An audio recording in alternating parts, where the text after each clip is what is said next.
All right, thank you to all of our second 4 grantees there. And I just want all of you to know is that I will be sending out an email tomorrow with PDF versions of the slides. So if you're worried about remembering all those best practices, you're going to get them in your email. Okay, so I know we're slightly over time right now, but I just wanted to give you an opportunity if any of you have any questions or comments for our grantees. I won't even make everybody come up to the front, but we'll just go around. Yeah, you have a question or a comment? Yes. Hi, I just want to say everyone did an amazing job with all of their presentations. I love hearing about all your projects. I had a question for the other theater group in the room. Just because you guys also, do inclusive theater like we do, and you have a large cast. So I was wondering how you guys go about coordinating the appropriate amount of support for your group. Well, that's interesting, because I was going to ask you the same question. Let's connect. We're working on it. Yeah. We have a number of actors that have come with their own support, and we have a lot of wonderful parent volunteers. But it is definitely something that we would like to continue to strengthen as the years go on, because that has been, with a cast of 75, and understanding everybody's needs and what works best for them, because like you all know, what works for one does not work for the other. But yeah, we're still figuring it out. Let's connect about it. Okay. But Laura is not giving herself enough credit. So she reaches out, I'm going to tell you what she does. Okay. She starts out with social media and goes with there. And then, so girls her age, just saying that because I'm old, they just have a different way of communicating. So she will start with friends, her typical friends, or friends that are without disabilities, and it's like a telephone game. It just goes and goes and goes, and the next thing you know, she's got a list, and she's calling and reaching out to each and every one of them. And then she'll say to them, do you have a friend?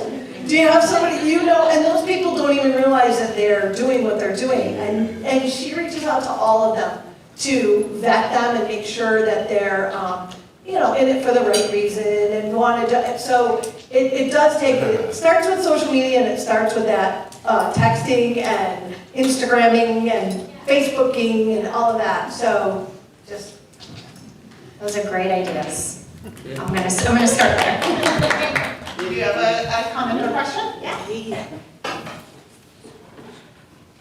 For the Achilles program, is there an age limit? Ooh, good question. So at Achilles, we have a number. We have kids programs. We have what's called our Freedom Team. That's our veterans program, and we have adults. So there is no age limit for me. Great. Any other questions, comments? Oh, questions from Beth.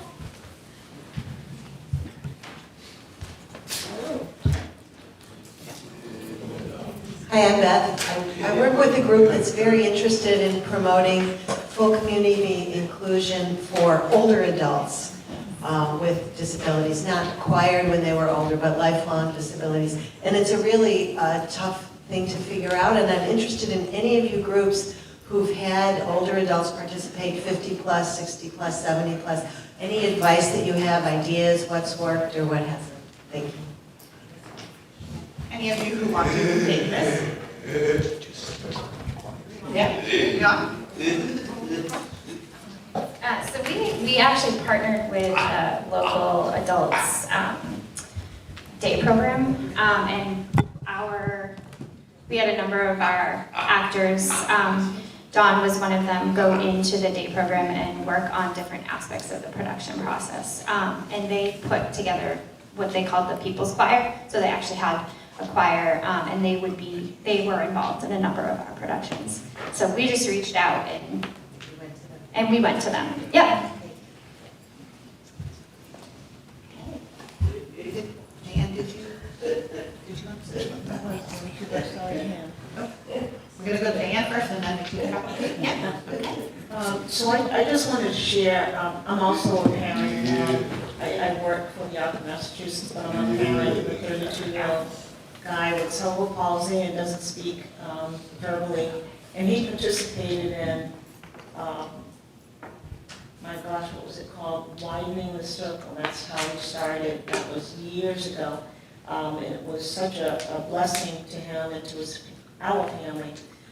One of the biggest lessons that I learned from my son, and I just want to share this, and if there are parents or support staff in the room, I think that we have to be very, very attentive to what's happening around when they are at events, when they're in the community, because there are people who want to come into the world of a person with a disability, and sometimes parents can be in the way.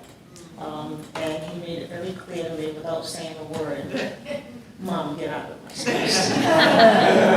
But it's also the same, it's a challenge also with people who, for staff, because they can also be in the way of people with disabilities, making a connection with people without disabilities. So it's just something I wanted to share, and I want to encourage everyone just to be, again, attentive to the opportunities that are there, and then think, am I in the way? So. Great point. And hi, so outside of Stepping Stone, I am also a caseworker, and I work with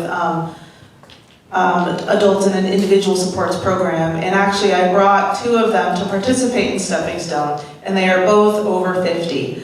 And so a lot of times I think people think that there's a stigma that the older population might not be interested in these sorts of activities. But I can tell you it's the highlight of their year. I literally have to put it on the calendar for them when Stepping Stone starts. And I want to encourage doing these activities, even just offering it to them, even if you think like, no, they might not be interested. Because I brought it to them, I'm like, I don't know, they've never really done theater. It's their third year doing it. Anyone at this table can tell you it's their passion. They're actually in the show we're in now, they work hard in every show, but I've never seen them work harder on a show than they have right now, really pushing themselves. And also, if you look in your local community, there are a lot of events that go on for adults of all ages. I know the two girls I support, they go to a monthly dance hosted by a church specifically for adults with disabilities. They go on date nights. I know there are also travel agencies around the state that support adults of all ages with disabilities. One of them is Trips R Us. I've set them up on many day trips, weekend trips. They do week-long trips, road trips, in the country, out of the country, you name it. They have payment plans, making it accessible for people. And so if you research these ideas, or I'm happy to connect with you about some of these resources I found. They are out there, and social media is a great tool. Groups on Facebook, I found are a great tool for finding where these groups are. Thanks, Laura. Okay, I think I'm gonna wrap up our Q&A session just because I know we're a little bit over time, but I hope you all can connect with each other if you have more questions. I just wanna finish off by saying, thank you so much.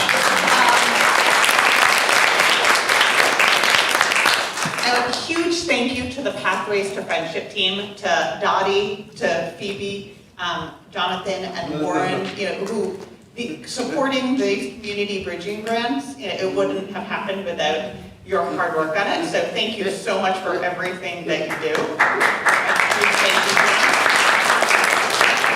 Thank you to all the community organizations who came up here and shared the work that you're doing. You're doing critical work here, really what needs to be done, right? People need relationships and belonging, and so you're answering a core need. And then finally, just thank you again, Ellen and DDS, for supporting this, right? Without your support, it just would not happen.